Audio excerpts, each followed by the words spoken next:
Kami suara,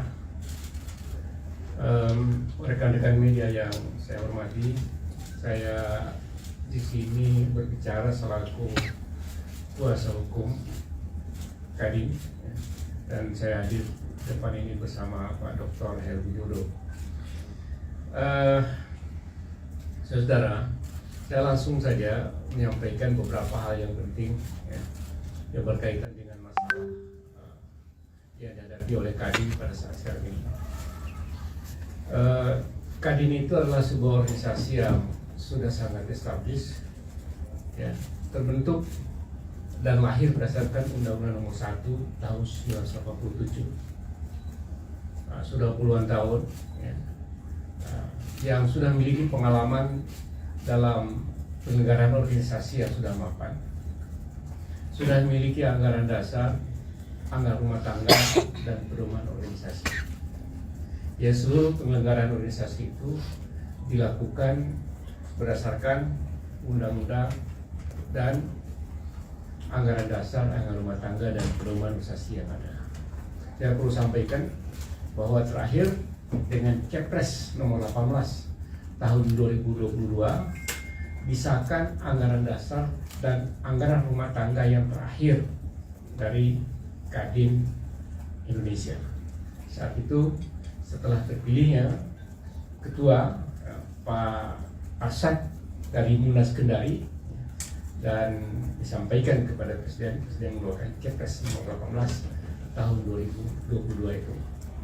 Nah, dalam anggaran dasar berdasarkan Kepres yang terakhir itu, di sana sangat jelas sekali apa yang harus dilakukan ketika dilakukan munaslup. Ada dua syarat yang harus dipenuhi. Yang pertama, alasan-alasan dilaksanakannya munaslup.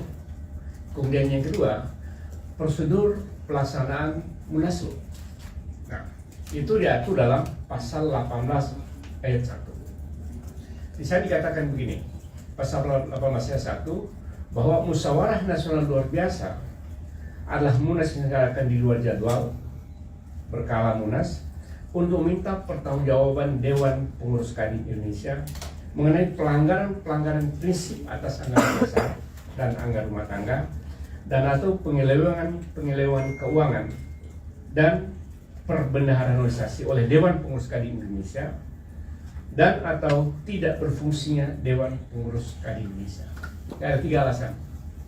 Yang pertama, ada merupakan pelanggaran prinsip atas anggaran dasar. Kemudian yang kedua, penyelewengan keuangan dan kebenaran. Kemudian yang ketiga, Kadin Indonesia tidak berfungsi. Dari tiga alasan ini, tidak ada satupun alasan yang terpenuhi untuk melaksanakan munas luar biasa. Tidak ada pelanggaran prinsip terhadap anggaran dasar, anggaran rumah tangga. Tidak ada pelanggaran yang masalah keuangan dan kebenaran. Dan tidak ada juga pelanggaran atau Kadin itu tidak berfungsi. Semua normal-normal saja.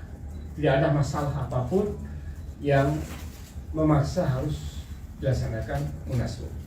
Itu alasan. Itu sangat clear. Tidak ada alasan untuk melaksanakan munaslup. Kemudian yang kedua, prosedur. Nah, kalau pelaksanaan munaslup itu inisiatifnya harus dari anggota yang memiliki hak suara. Di Kadin itu ada dua kelompok anggota yang memiliki hak suara, yaitu Kadin Provinsi, kemudian yang kedua anggota luar biasa. Nah, untuk melaksanakan munaslup harus ada inisiatif atau permintaan dari 50+1 anggota dalam tingkat provinsi dan setengah dari jumlah anggota luar biasa yang memiliki hak suara. Kemudian mereka harus ada suatu kesepahaman bersama, dan kalau itu pelanggaran-pelanggaran itu mereka temukan, maka mereka harus menyampaikan peringatan tertulis kepada Kadin dalam waktu 30 hari. Kemudian kalau juga tidak diperhatikan dalam waktu 30 hari, disampaikan peringatan tertulis yang kedua dalam waktu 30 hari.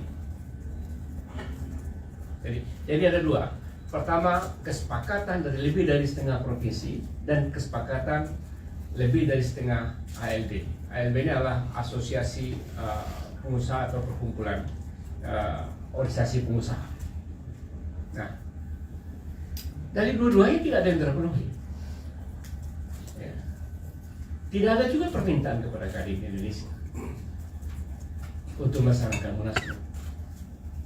Kemudian yang selanjutnya, ya, 30 hari tidak ada. Kemudian panitia penyelenggara munaslup haruslah dari 30 Kadin yang memiliki inisiatif untuk melaksanakan munaslup itu. Nah, saya ingin sampaikan bahwa dua prosedur ini tidak terpenuhi dan tidak ada. Satu, peringatan tertulis 2 kali 30 hari.